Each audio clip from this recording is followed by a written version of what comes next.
उत्तर प्रदेश के deputy CM Keshav Prasad Maurya ने कांग्रेस सांसद इमरान मसूद के बयान पर पलटवार किया। कांग्रेस को नसीहत देते हुए उत्तर प्रदेश के उप मुख्यमंत्री ने ये कहा कि कांग्रेस बचकाना बातें करना बंद कर दे। भारत का रुख साफ है कि पीओके के मुद्दे पर किसी भी तीसरे देश का हस्तक्षेप भारत को कतई स्वीकार नहीं है। दरअसल अमेरिकन राष्ट्रपति डोनाल्ड ट्रंप की तरफ से भारत पाक के बीच युद्ध विराम को लेकर सबसे पहली आई प्रतिक्रिया के बाद कश्मीर मुद्दे पर उनके बयानों की वजह से विपक्ष भारत सरकार को घेर रही है।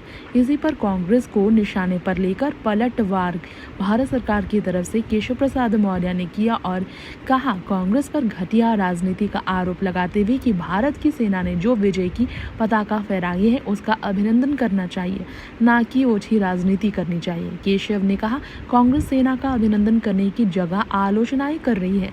पीएम मोदी के निर्णायक नेतृत्व में सरकार ने सीज फायर का जो फैसला लिया उसके तहत सेना को आतंकवाद के खिलाफ लड़ाई में पूरी छूट दी गई।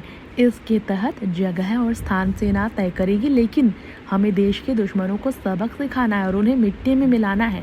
देश के दुश्मनों को, आतंकियों को जहन्नुम में पहुंचाना है और पहुंचा दिया गया है।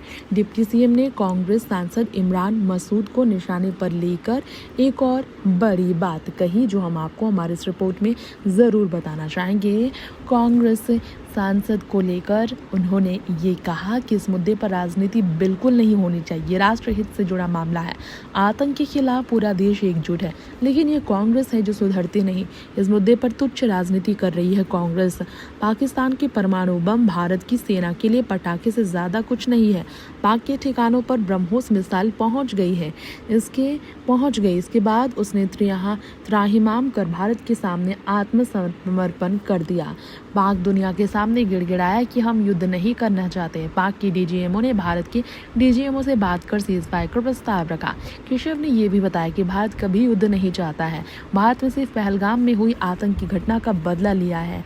पाक ने भारत के एयर स्ट्राइक के बाद उसे छेड़ा तो हमने उसे छोड़ना नहीं था, हमने भी करारा जवाब दिया। बताते चले, इमरान ने भारत और पाक के बीच सीज फायर के ऐलान के बाद पूर्व प्रधानमंत्री इंदिरा गांधी का जिक्र किया था। उन्होंने कहा था, भारतीय सेना ने पाक पर जोरदार हमला किया, लेकिन हम कश्मीर पर अमेरिकी से बात करने के लिए पूरी तरह से तैयार क्यों होंगे।